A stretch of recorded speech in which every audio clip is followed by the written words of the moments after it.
저의 1차 생활이 어땠는지 저는 네. 말씀드릴 수 있는 게 좀 이게 똥인지 된장인지 찍어 보고서야 아 이게 된장이 아니었구나를 알았다. 전 이거예요. 제 수험 전적으로 생활은. 동의합니다.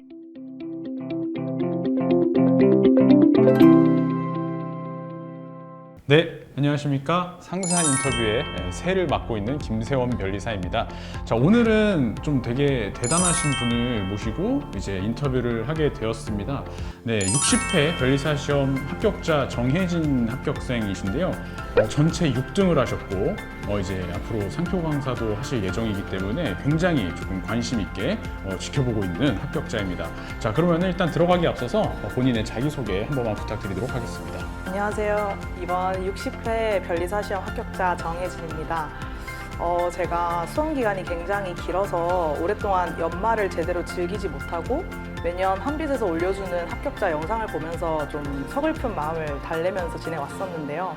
또 어떻게 이렇게 1년이 되게 눈 깜짝할 새 지나가서 또 이 자리에 앉아서 또 새를 담당하고 계시는 김세원 변리사님과 또 인터뷰를 촬영하고 있다고 생각하니까 정말 감회가 새롭습니다. 그래서 제가 오늘 해드리는 이야기가 많은 수험생분들께 정말 도움이 많이 됐으면 좋겠다고 생각하고 한번 열심히 임해보겠습니다. 자, 그러면 이제 본격적으로 인터뷰에 들어가기에 앞서서 대략적인 수험 기간과 그 다음에 점수를 조금 공개해 주시면 감사하겠습니다.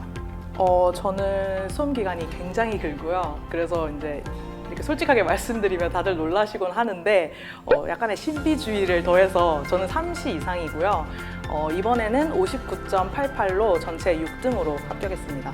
구체적인 것은 이제 그 합격 수기가 올라오면은 참고하시기 바라고요.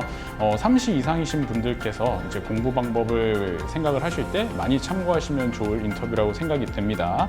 네, 그러면은 이제 3시 이상이라고 하셨으니까 1차 시험을 그래도 2번 이상 보신 거예요. 본인의 입장에서 1차 시험에 대한 어떤 팁이라든지 조언을 좀 부탁드리도록 하겠습니다.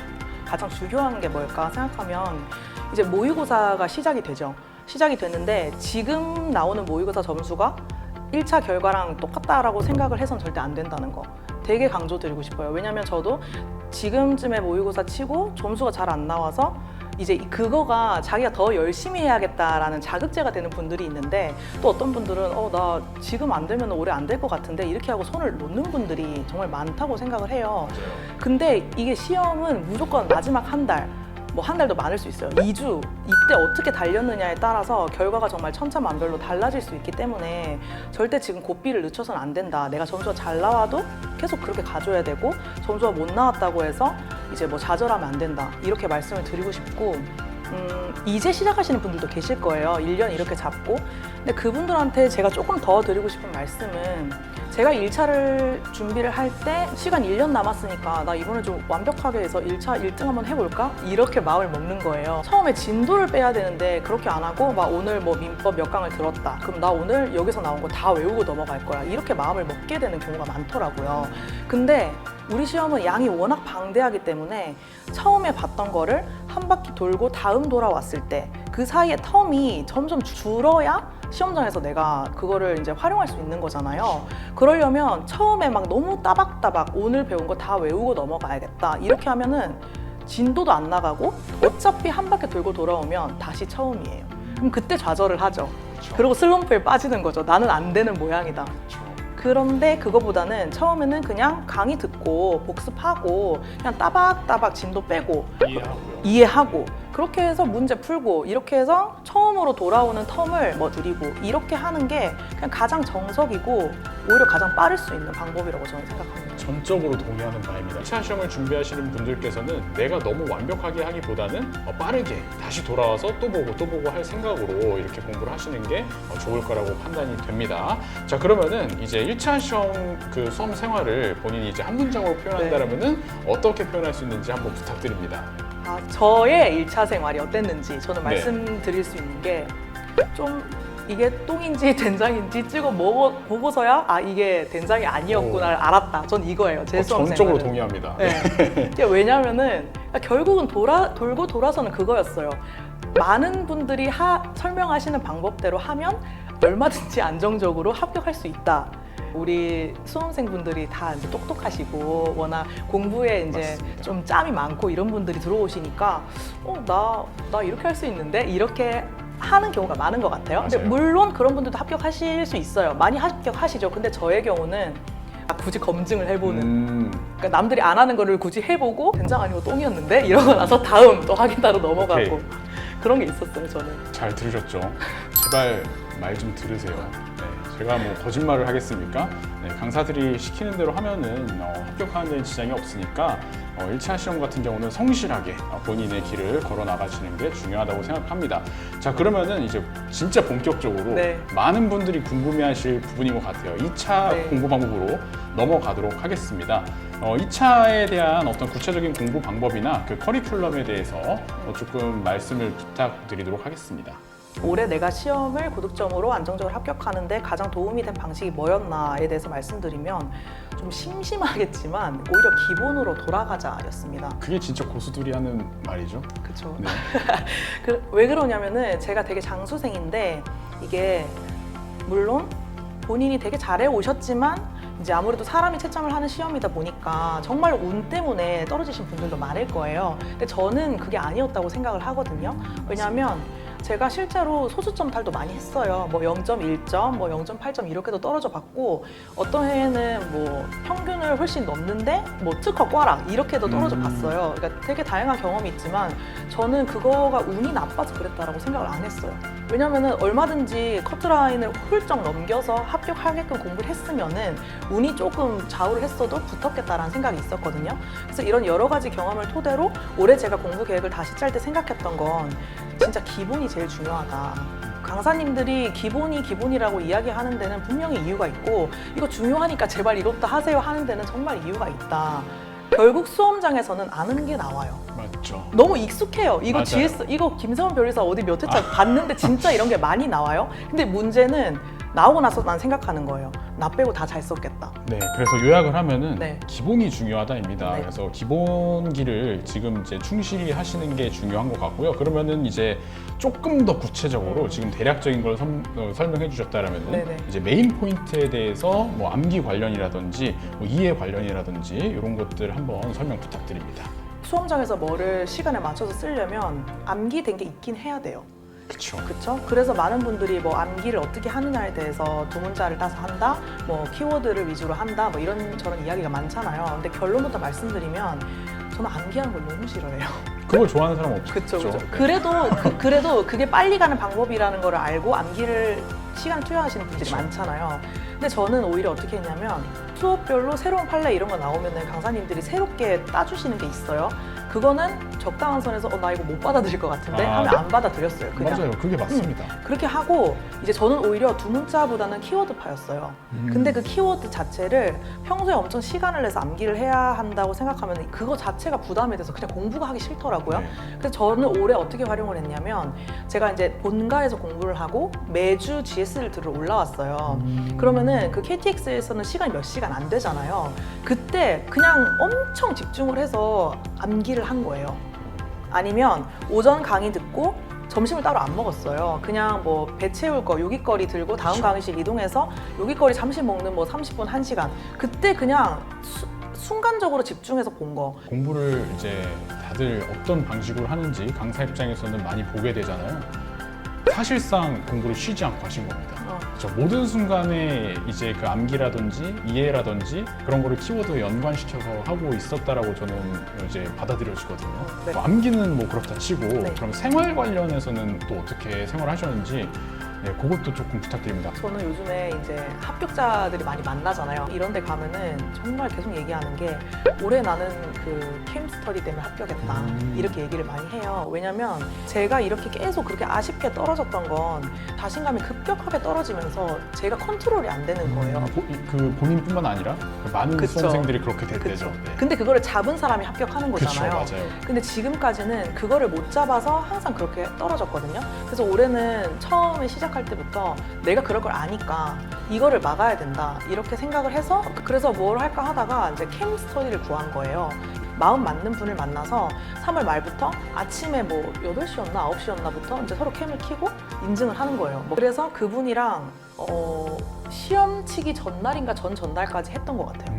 그분도 이제 합격을 했어요. 오. 그래서 모임에서 만났어요. 근데 서로 덕분에 붙었다, 진짜. 아. 캠도 캠이거든요.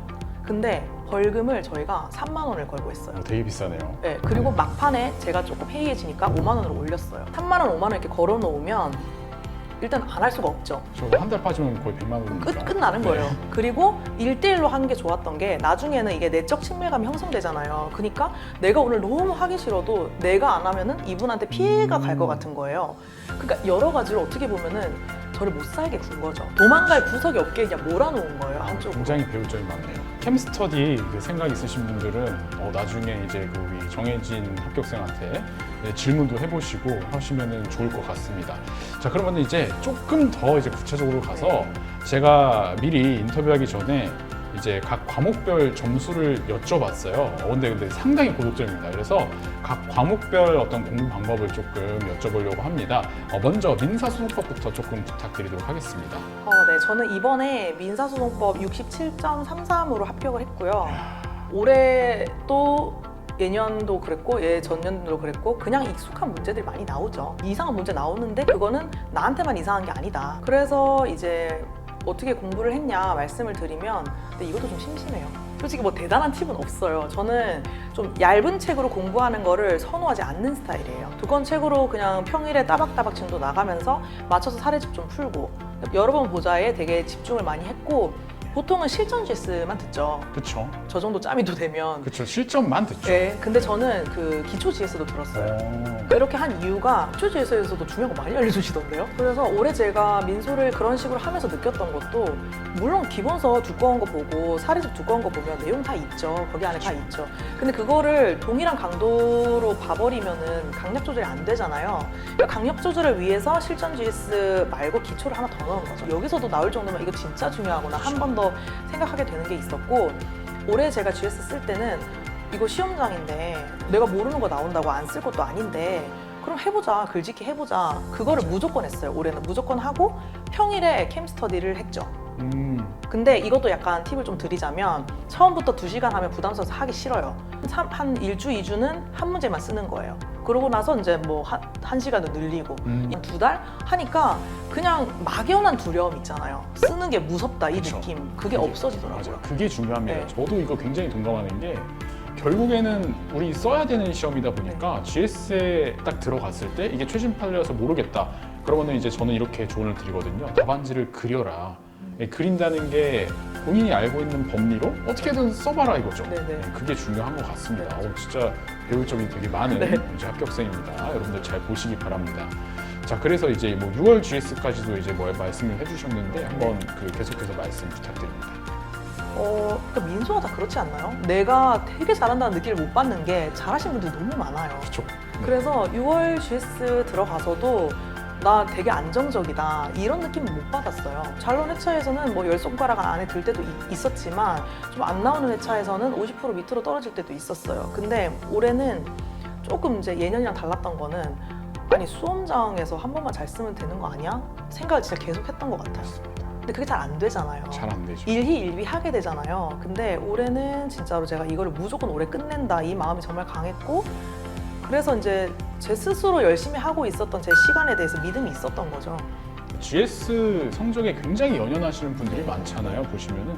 근데 GS 등수 같은 경우는 사실 하나의 확인적 의미에 불과하고 GS 등수대로 만약에 합격을 해야 된다면은 생동차는 절대 나올 수가 없습니다. 그렇죠. 네, 근데도 매년 나오는 이유가 GS 등수는 그냥 본인의 위치 한번 확인하는 것에 불과하고 그것에 그냥 연연해가지고 내가 앞으로 더 어떻게 해야 되는지 계획을 바꾸시면은 오히려 그게 더 도움이 된다라는 걸 좀 말씀드리고 싶네요.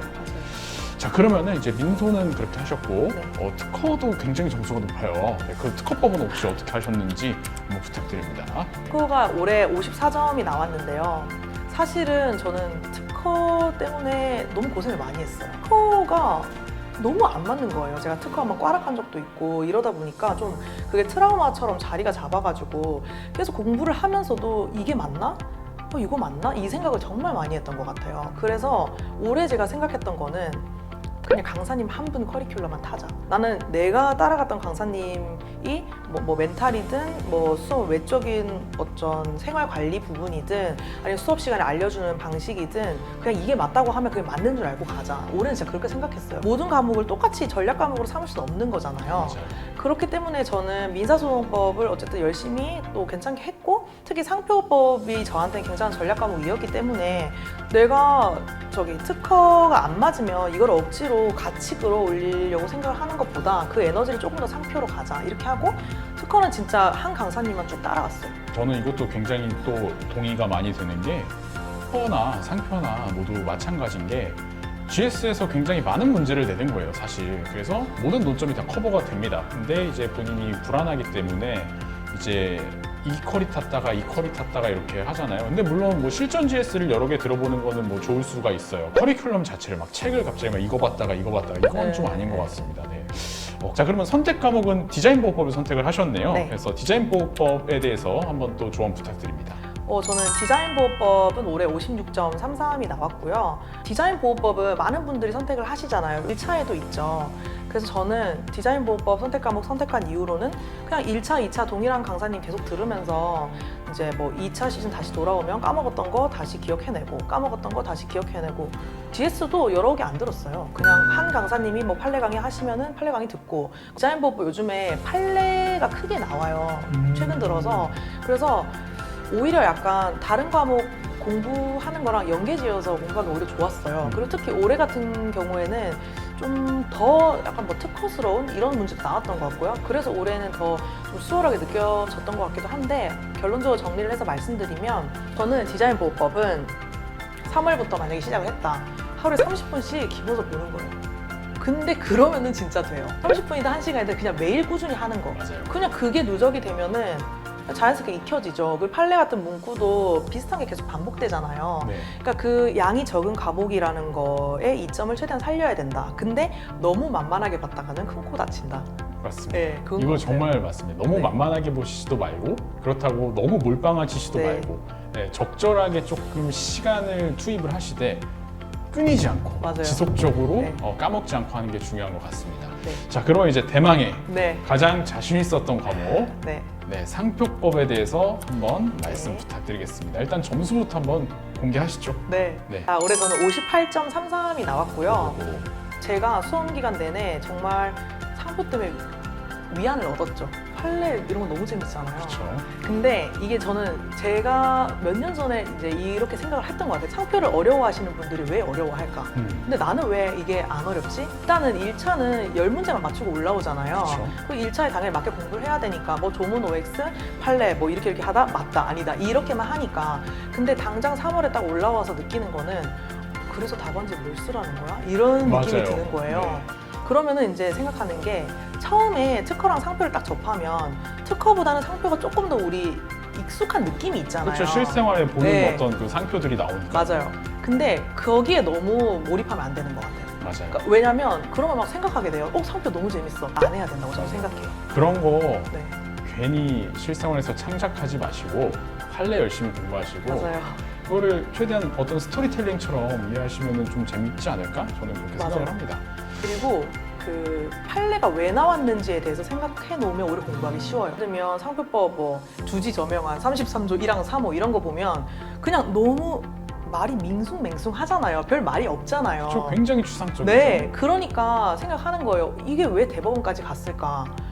추상적이니까 간 거잖아요. 맞습니다. 그- 그걸 아무리 말해줘도 잘 모르더라고요. 근데 여기 집중하면 너무 오히려 전 좋다고 생각하는 게 특히 우리 유명한 판례들 원심이랑 대법원에서 뒤집어진 거 중요하다고 배우지만 그 왜 중요한지를 생각하면 정말 쉬운 게 그 정도로 애매하다는 거잖아요. 맞습니다. 그러니까 양쪽에서 뭐 증거 가지고 싸웠는데 한쪽이 좀 더 셌던 거죠. 받아들이시면 됩니다. 네. 맞아요. 정말 저는 그게 중요하다고 생각했어요. 왜냐하면 우리 상표는 판례법이라고 얘기하잖아요. 그렇죠. 판례가 정말 네, 중요하죠. 판례가 정말 중요하니까 처음에 내가 이 상표라는 2차 과목을 접했을 때 판례를 많이 알아놓으면은 좀 시작선이 조금 더 높이 시작할 수 있어요. 아, 그럼 1차에서부터 판례를 많이 알아놓는 거예요? 아니요, 그건 조금 결이 다르긴 하죠. 그건 결이 달라요? 네, 맞아요. 처음부터 막 결말 OX만 생각하는 게 아니고 좀 스토리를 알아두는 거죠. 근데 사실관계나 이제 이런 암기의 거를. 정도만 좀 다른 거죠? 아, 그쵸. 네.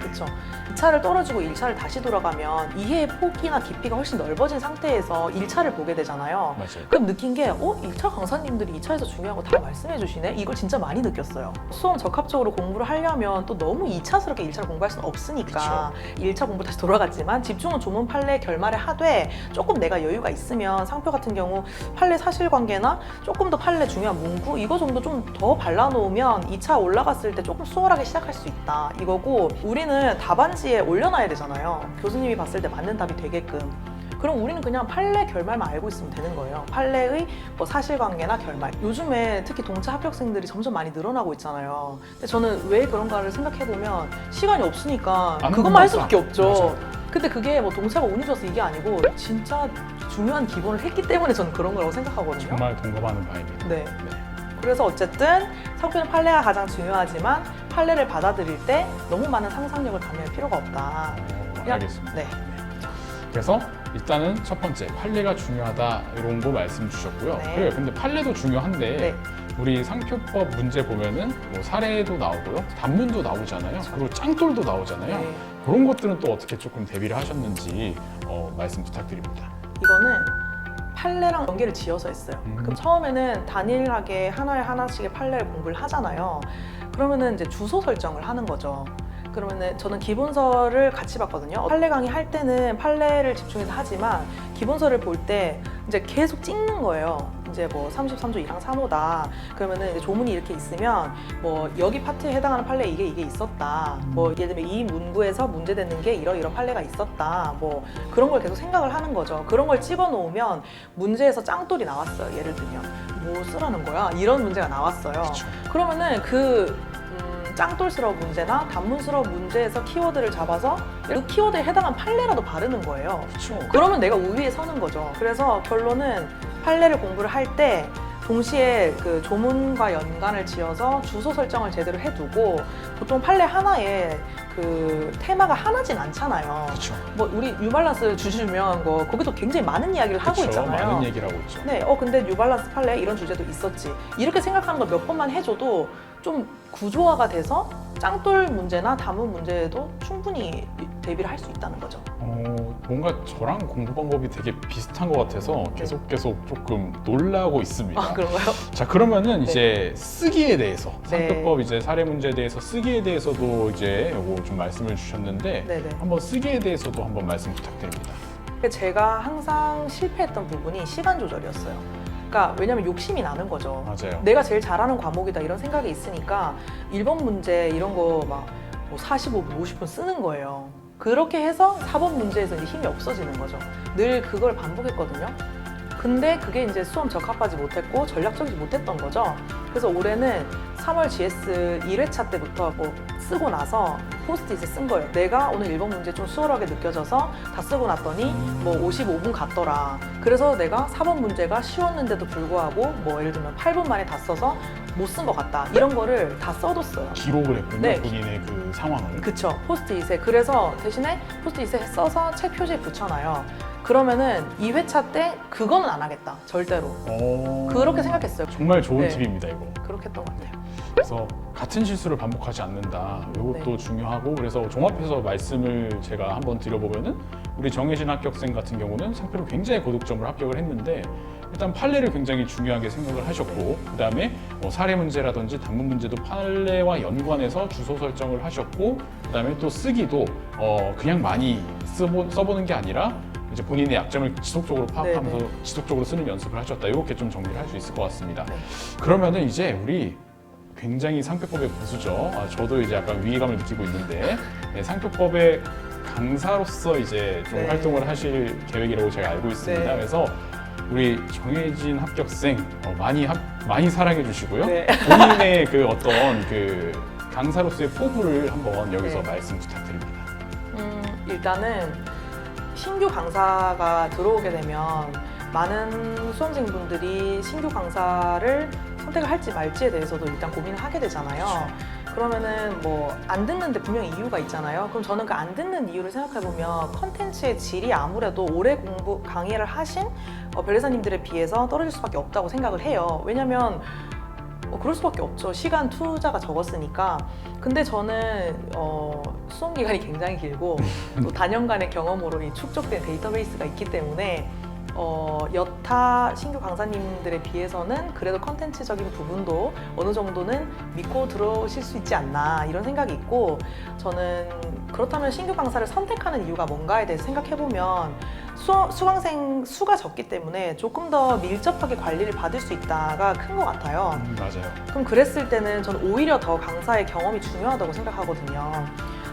물론 동차나 기득3시로 합격하신 분들도 굉장히 밀도 있게 공부를 잘 하셔서 합격을 하셨겠지만, 저는 그 수험적인 부분도 그렇지만 뭐 멘탈이나 체력적으로나 건강 이슈나 아주 다양한 이슈를 경험을 해온 데이터베이스를 기반으로 해서 수험생들이 정말 다양한 문제를 겪고 있는 걸 알고 있어요. 정신적으로든 육체적으로든, 뭐 공부 계획으로든. 그렇죠. 내가 가는 길이 맞는지 의심스럽고 매 순간 맞아요. 나를 못 믿겠고 네. 이러잖아요. 이게 맞나 싶고. 네. 근데 경험이 저는 많기 때문에 그런 부분에 있어서 조금 더 뭉뚱그려서 말하고 추상적으로 말한다기보다는 조금 더 구체적으로 도움을 드릴 수 있을 것 같아요. 네, 정말 좋은 강사가 될 것 같습니다. 네. 그래서 다시 한번 많이 사랑해 주시고요. 저도 이제 기억이 나요. 이제 우리 정혜진 합격생이 제 수업을 들을 때 이제 강사 입장에서는 이제 강사를 해보시면 알 겁니다. 네네. 붙을 것 같은 사람들의 기운이 이렇게 여기서 이렇게 막 느껴져요. 그래서 그런 분들이 이제 다 기억이 납니다. 다 기억이 나니까 제가 기억했을 때 굉장히 고수셨고 그다음에 보증이 가능합니다. 그래서 네. 감사합니다. 이제 잘 첨삭도 받아보시고 한번 해보시기 바랍니다.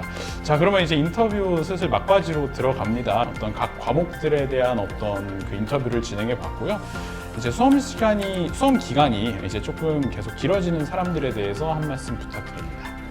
말이 좀 조심스럽긴 해요. 왜냐면은 모든 장수생분들을 일반화해서 말할 수는 없는 거잖아요. 그렇죠. 정말 열심히 했는데 운이 나빠서 계속 힘드시는 분들도 있을 테니까. 그래서 저는 이번에는 저랑 상황이 유사하다는 거를 가정을 하고 말씀을 드릴게요. 네. 근데 저의 경우는 피하고 두려웠던 게 많았던 것 같아요. 어떤 점에서 조금 피하고 두려웠던 게 많으셨나요? 지금까지 쭉 말씀드린 거를 그동안 안 했어요.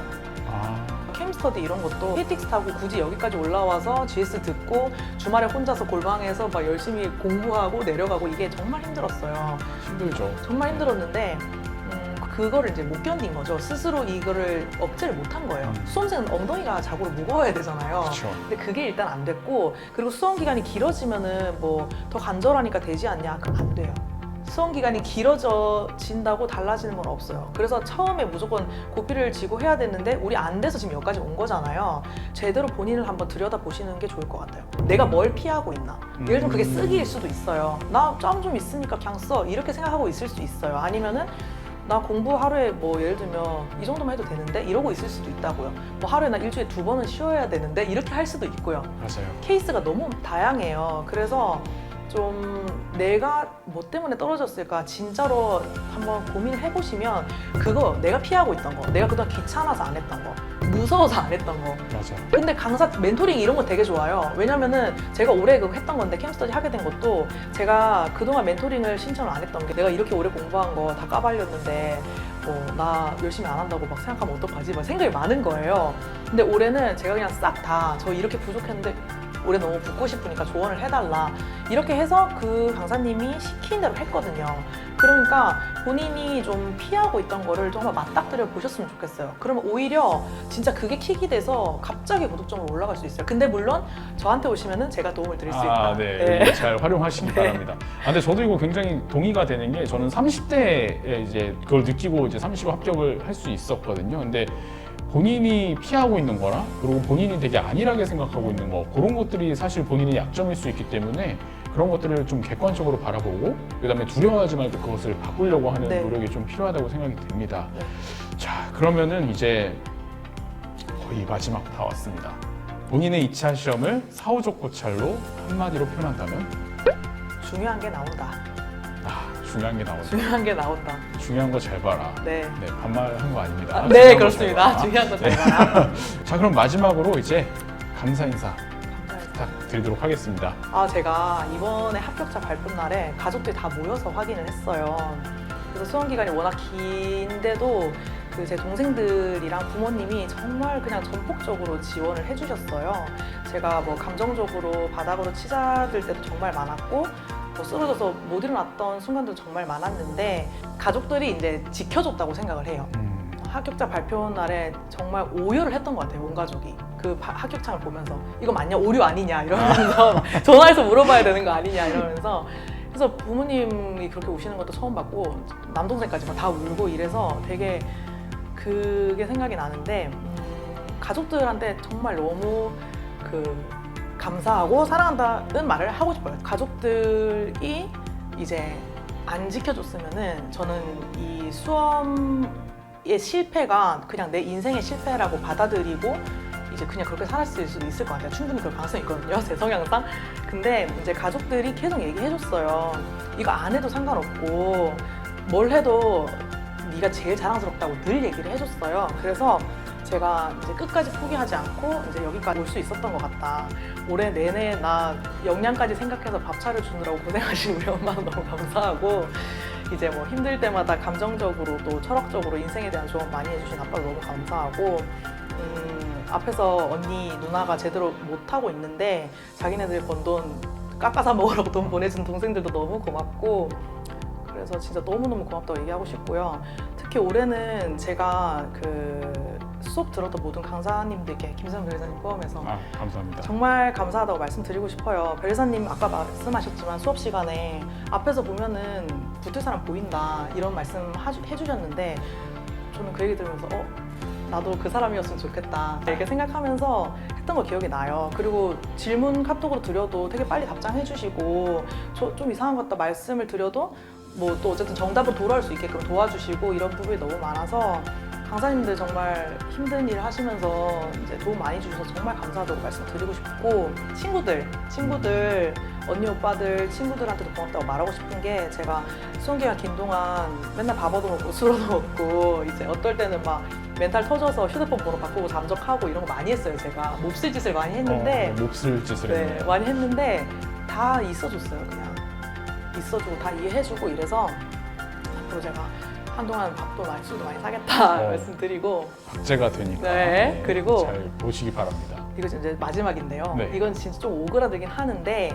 이제 얘기하고 싶은 거는 저 자신한테 너무 고맙다는 얘기를 꼭 하고 싶어요. 왜냐면 그 멘탈적으로도 그렇고 건강적으로도 망가진 순간들이 정말 많았어요. 근데 어쨌든 주변에 많은 분들의 도움을 받은 것도 있지만 제 스스로도 나 인간으로서 1인분도 못하고 있다 이 생각 때문에 진짜 고통스러운 순간들이 정말 많았거든요. 근데 어쨌든 올해는 어떻게 해서든 모든 에너지를 다 끌어모아서 진짜 주말에 KTX 타는 열정까지 하면서 끝까지 버텨줘서 시험장에서 그 정말 힘들고 집에 가고 싶은 순간 진짜 버텨줘서 너무 고맙다 스스로한테 얘기하고 싶습니다. 감사합니다. 네. 지금까지 우리 정혜진 합격자랑 이제 합격자 인터뷰를 진행해 봤습니다. 그래서 항상 그 합격생들이 나오면은 드리는 말씀이지만 200명의 합격생이 있으면은 200가지의 공공이 있다고 우리 변리사 시험에서는 그런 얘기가 있어요. 근데 그건 정말 맞는 말 같습니다. 그래서 이제 우리가 지금까지 다양한 합격생 분들의 어떤 그 합격기를 들어봤고요. 다 각자 이제 본인만이 생각하는 합격에 어떤 노하우가 있다고 이제 말씀을 주신 거니까 각자 이제 수험생 입장에서는 본인에게 맞는 방식으로 조금 받아들이셔서 활용을 하시고 내년에 또 상세한 인터뷰에 지원을 해주시면 감사하겠습니다. 자, 그러면은 저희는 여기서 인사드리도록 하겠습니다. 상세한 인터뷰 시청해주셔서 감사합니다. 안녕.